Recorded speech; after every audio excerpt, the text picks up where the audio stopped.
Hello, my name is Ronnie, and this is my math final exam presentation. I chose the topic mortgages, and throughout my presentation, I will compare houses in Hutto, Texas, and Oakland, California, using modules 1 through 3, and I'll discuss what type of mortgage is best based on my salary and budget. Here we have two houses, one in Hutto, Texas, and one in Oakland, California, and you can see right off the bat that there's a major difference in the starting price point of each house. The house here in Hutto has a starting price of 229,000. And you can see that I calculated on a mortgage calculator a monthly payment using a 3.625 interest rate, and I got a monthly payment of $1,741. And over here, the house in Oakland with the $709,300 starting price point, I used the same 3.625% interest rate, and I calculated on the same mortgage calculator a monthly payment of $4,242. Huge difference between the two mortgages in the two cities.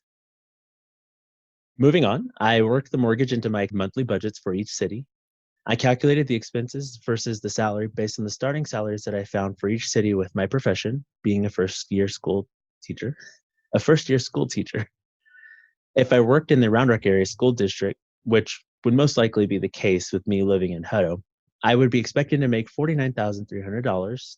And my wife, she would be a 9-year school teacher at this point, and she'd be making about $54,150. Over here in Oakland, the starting salary for me would be about $62,438, and then for my wife would be about $68,223, which you can see is quite a bit of a difference there. And either way, in either city, I would do a little bit of contract work for extra spending money. So I calculated about $500 a month for income. Now in Texas, we only have a federal income tax, but over in Oakland, they have federal and state income taxes. So using that state income tax of 8%, I have to keep that in mind when deciding which house I want to live at, because even though this seems like a big difference in the income, I have to take into consideration that there's going to be a little bit more taken out of my paychecks. And based on the monthly expenses for gas, food, groceries, car payments, mortgage, you can see that at the end of each month and the end of each year, how much I'd be expecting to have. Now, this is being calculated with the gross annual income, not my net. So take into account the taxes that are being taken out for each city. Over here in Texas, I would have approximately $22,749, whereas in Oakland, I would only have about $6,108.70 after all the taxes were taken out. That's about a $15,000 to $16,000 difference. Just to give a quick visual representation of how those differences in salary versus expenses would look, here are a couple of pie charts with that same information of the monthly expenses on them. And you could see that the mortgage plays a really big role in both cities in my monthly budget. Over here in Texas, it takes up a little bit less than it does in Oakland, where it's about maybe a little bit less than a third, but it still takes up the majority of my monthly budget. And over here in Oakland, it's well over a half.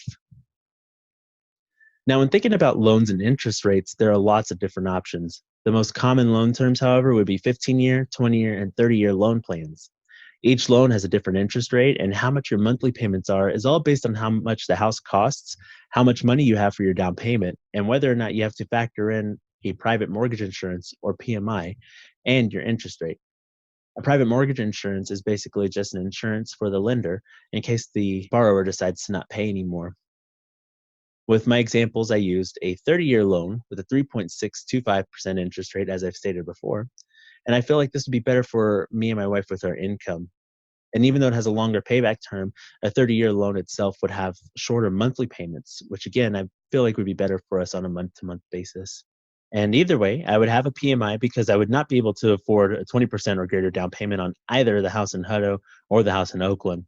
And doing the calculations, a 3.5% down payment on the house in Oakland would take a considerable amount of time longer to save up than the one in Hutto.